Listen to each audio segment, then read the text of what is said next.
If you're looking for a fun little watercolor project to continue practicing foundational techniques such as wet on wet, wet on dry, and layering for depth, this one is for you. It's going to be a great one for beginners, but also for more advanced artists who are struggling with layering, and perhaps you're arriving at overworked results frequently, and your paintings are often lacking that glow and that lightness that is so particular to this medium. I'm taking you through my entire process, starting with my preliminary pencil sketch, so it's going to be a great opportunity to practice your sketching as well.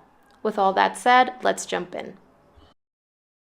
Let's get started with our preliminary pencil sketch. If you want to skip over this part of the process and simply transfer my outline drawing, that is going to be available for you at the end of this post as an attachment. I'm using an HB pencil and I'm making sure to keep my drawing nice and light so that I don't see my pencil work through my paint at the end. In many of my drawing tutorials, I take you through my block-in process, which is where I am simplifying what I'm observing into basic shapes, and I am creating these blocky looking shapes using a series of straight lines that I am bringing together. You can see how I'm supporting myself by laying down little tick marks to visualize how large I want my next shape to be before actually drawing the shape. I am not trying to create perfect shapes or perfect curves right off the bat, because in the beginning, I am just focusing on proportions, on arriving at effective locations within my drawing space, and making sure that whatever it is that I am drawing is a good size and is relatively centered in my watercolor sheet. I started with the shape of the cookie at the top because this is the largest shape, as it is the cookie that we can see most of. I made sure to leave enough space beneath it so that the next shapes for the other 3 cookies could fit. Once my shapes and the overlapping and the perspective looked good to me, it was time to start adding in smaller details. I'm not trying to copy the reference photo exactly as is, I'm just using it as loose inspiration and to remember important little details that I might have otherwise forgotten. For this sketch, I'm mostly noticing important bumps or crevices or little cracks, and I'm also sketching in the shapes for the chocolate chips that I'm able to see. It is not necessary to add in every single little crack or crevice that you see in the photo. When you're painting with watercolor, it's very easy to start overworking things, and if you try to copy textures exactly as you see them in the photo, that is more likely to happen. And this is why I am just adding the main things that I want to make sure to bring in. And as I'm moving along, developing all of my layering, I can see where I want to add more detail into, and all of that is going to be loosely described. I want to make sure that even though I'm working in layers, I am keeping that freshness and that watercolor glow. I also make sure to sketch in the shape of the cast shadow on the lower left, and I also add in the shadows created by the overlapping cookies in this stack. It's important before moving on to the painting process to acknowledge what we're painting as being 3-dimensional structures that are sitting in space and are being affected by light and shadow. In this case, when I observe the reference photo, I can tell the light source is hitting this stack of cookies from the upper right because the cast shadow on the surface of the table and the shadows that I see in between these cookies are beneath them and to the left, opposite to the light source. All right, just finishing up my sketch here with the last few details, and with that, we're ready to get started with the painting process. And first, we got to prepare those paint colors on our palettes. We got to know what we're doing in order to develop that range of hues and values in this first layer. I want you to see this first layer as painting the lights. We're going to be making our way gradually toward our darker values. I'm using a size 14 round brush, which is what's most comfortable for me when it comes to swiveling my brush in my paint wells and bringing out paint onto my palette for my color mixtures. And I'm going from my lightest color and toward my darkest color that I'm going to be using in this initial layer. The first puddle is a mixture of New Gamboge, which is a warm yellow, and raw sienna, which is a light kind of beigey golden brown. The second color that I created, which is the next darker color after my first, is a mixture of raw sienna and quinacridone burnt orange. Quinacridone burnt orange is a reddish brown color, And you can totally use something like burnt sienna or transparent red oxide instead. And then beneath that, I have prepared a puddle of plain quinacridone burnt orange with nothing else added in. And that is the last puddle that I prepare.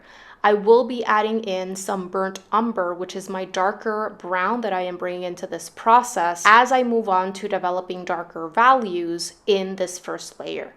I would say that these color mixtures on my palette are like a coffee consistency, which is important because we're going to be doing pre-wetting for this initial layer, which means that our colors are going to be even more diluted because there's already going to be some amount of water on our paper when we paint in that color. But you don't want your puddles to be super watered down. With my paint ready on my palette, I started with my pre-wetting. Still using my size 14 round brush, I'm bringing out a little bit of water at a time from my container, and I'm smoothing that on, covering this entire stack of chocolate chip cookies. I make sure to go over everything multiple times until I arrive at a nice even sheen. I'm using mid-weight watercolor paper. This is 140 pounds or 300 GSM. It is 100% cotton. I have not pre-stretched my watercolor paper or have even taped this down. And because I'm going in with a small amount of water at a time and I'm smoothing it on gently, I am not getting any buckling.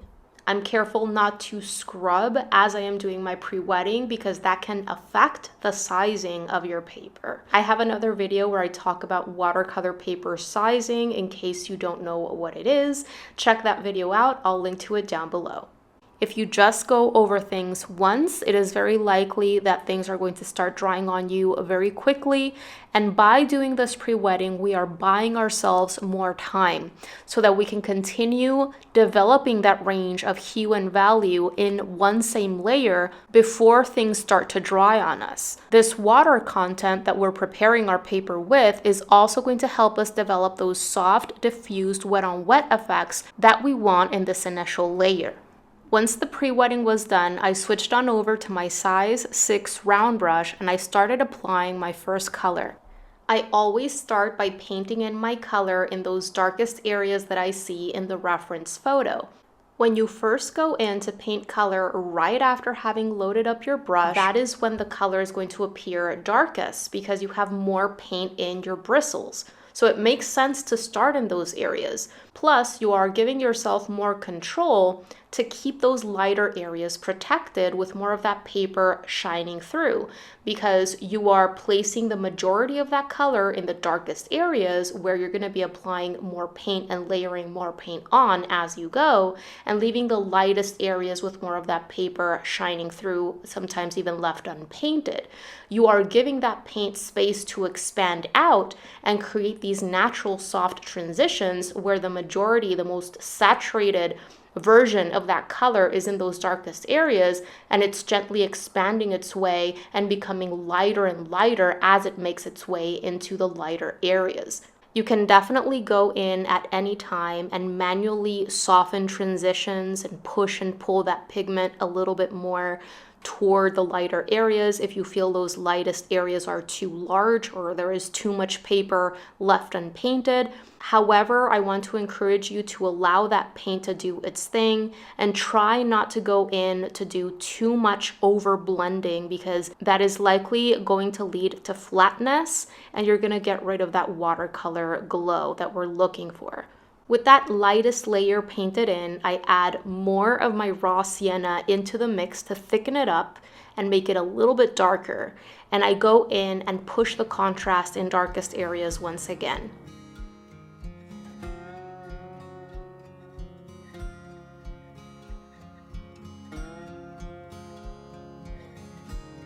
After adding a little bit more contrast with my raw sienna, I remove that paint from my paintbrush bristles and I go in with a clean and only slightly damp brush to soften some transitions and push and pull a little bit of that pigment into lighter areas. Once I feel I've developed a bit of a range of values with my first colors, I then move on to my next color, which is the mixture of raw sienna and quinacridone burnt orange. And once again, I start by placing this color in the shadow areas, which by this point, everything is still wet and workable because I took my time with the pre-wetting process, and also because I've been making sure to keep it moving and I haven't been focusing too much on trying to fix little imperfections. I'm also continuing to see my little illustration as a whole and trying to make sure that the next color that I add in looks like a next darker step from the colors that I've already developed. All right, so it's time to take it a step darker, and this is where I bring in the burnt umber and I add it into the quinacridone burnt orange to create a slightly darker color. And now I'm really just focusing on adding more contrast into the darker shadow areas, and I'm also adding some of this brown color mixture into the chocolate chips to start developing a bit of a darker brown in these areas. It also helps to start painting the chocolate chips wet on wet in this first layer so that I can create that illusion of melting chocolate. Once I feel I've placed enough paint, I rinse out my brush, I tap the tip of my brush on my absorbent towel so that I don't go in with too much water and create backruns, and I soften little spidery textures that I might have created here and there. If there are any areas that you feel you've darkened way too much, you can also go in and do some lifting with your clean and only slightly damp brush. Use those paintbrush bristles as a little absorbent sponge, and that will lift up some of that color from those areas and reveal more of that paper underneath. I very quickly paint in those chocolate chips at the bottom, wet on dry, making sure that I'm starting nice and watery and light, and then developing a bit of a darker brown value by adding more burnt umber into my mixture and painting in some darker shadow shapes, even in those little elements at the bottom. After that, I check to see if my paper is still wet enough for me to continue pushing those darker values. But I still see an even glistening all throughout this stack of cookies. So I add more burnt umber into my mixture and I continue pushing those darkest areas.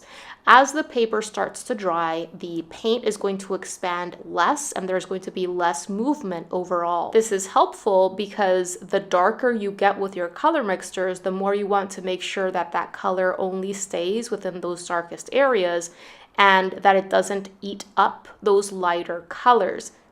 Once I was happy with the range of values that I created in this initial layer, it was time to allow everything to dry. Once everything is dry, you'll likely notice that your colors look a little bit lighter than how they looked when they were wet. And if we're going for more detail or higher levels of realism in general, we're going to want to work in layers in order to continue pushing contrast in darkest areas and of course developing more detail. In this layer, we're focusing on developing some of that texture and detail throughout these cookies. I'm using smaller brushes. This is my size 3 round brush in my hand right now. And I am going in with my quinacridone burnt orange, but I am making sure that initially it's pretty watered down because again, I want to go a step darker from what I already have on my paper. And if I go in with my quinacridone burnt orange in a very thick consistency, that is likely going to look very stark, especially when I paint that over lighter value areas. So I start with a tea consistency, and with my size 3 round brush, I'm painting in some abstract irregular shapes and marks to start describing some of those cracks that I see in the reference photo. And of course, I first go in to create shapes along the lines that I did add into my pencil sketch, but you're gonna notice how I go ahead and add more that I see in that reference photo. It is not my intention to fill in all of these cookies with texture because less is more when working with this medium and we don't have to overly describe things. Again, it all comes back to trying to arrive at fresh looking results. Because we're painting on dry paper, we're going to be left with sharp defined edges around these shapes that we're painting in. So if at any time you want to soften anything, just remove that paint from your paintbrush bristles and soften those edges by running your clean brush over whatever you want to soften. I switched to my size 0 round brush to add in some thinner cracks, and I make sure that all of these abstract irregular shapes that I'm creating, which I really see these more as shapes than lines, and I make sure that there is a lot of variety in these shapes that I'm creating. in thickness, in value, in shape, all of these things.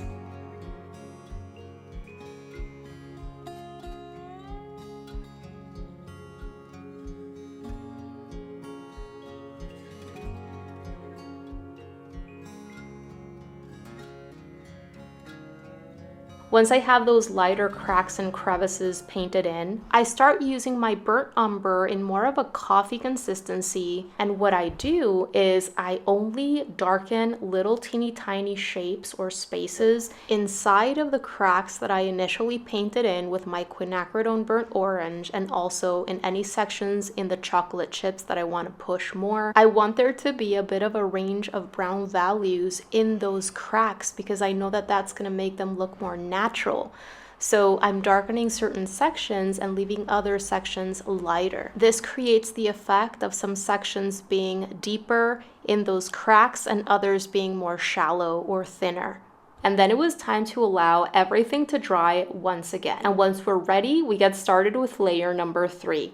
The objective with this layer is to push the contrast in those darkest dark areas. For this, I switched on back to my size 3 round brush, and I'm going in with my burnt umber in more of a milk consistency at this point. And I'm only layering on more color in those darkest areas that I see in the reference photo, and even pushing some darker shadow shapes within the chocolate chips. Making sure to continue seeing these shadow shapes as abstract, irregular shapes and not lines or outlines, because that will take away from the realism.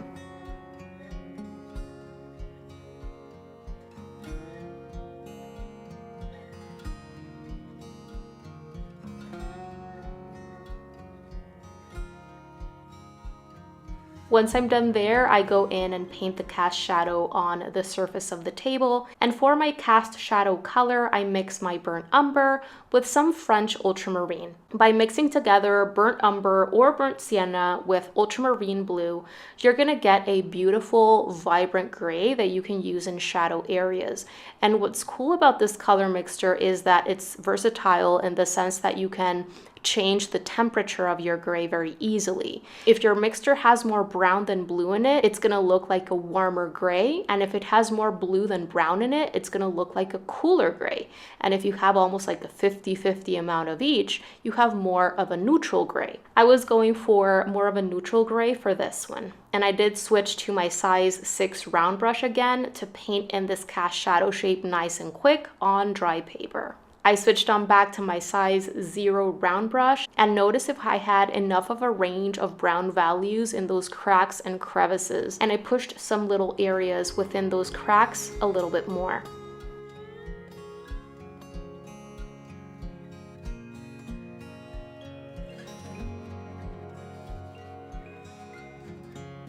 Once I felt I had a nice range of brown values in the cracks and also the chocolate chips, it was time to allow everything to dry once again. On to the very last layer, and this is optional. If you like how your illustration is looking, I would recommend just leaving it at that. But sometimes I use this glazing technique near the end of the process. And this glazing technique can be used for a few different reasons. Number one, it can help brighten the piece. It can also help unify different values or create softer transitions by adding in a little bit of a bridge tone. And it can also help make highlight shapes a little bit smaller if you feel they're looking a little bit too big. Glazing is different from layering because when we glaze, we're using paint that is pretty watered down so that you can have all of this value work that you have been doing in your previous layers shining through or visible through this glaze that you're placing on top. And usually I go back to my medium color, which in this case is the quinacridone burnt orange. And usually I go back to the color that I was using for my midtones, which in this case is the quinacridone burnt orange. I add in a good amount of water into the paint, and I use my size 6 round brush to very loosely paint in some color in some sections, especially over the darker midtones and the darkest darks. You definitely want to be careful when you're doing this final glaze because you don't want to overly cover up the lighter areas. You're going to notice how I make sure to leave sections of paper shining through unpainted.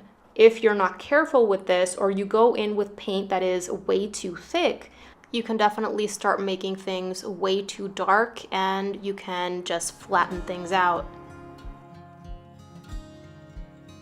Notice how this glaze enhances the realism and helps bring everything together.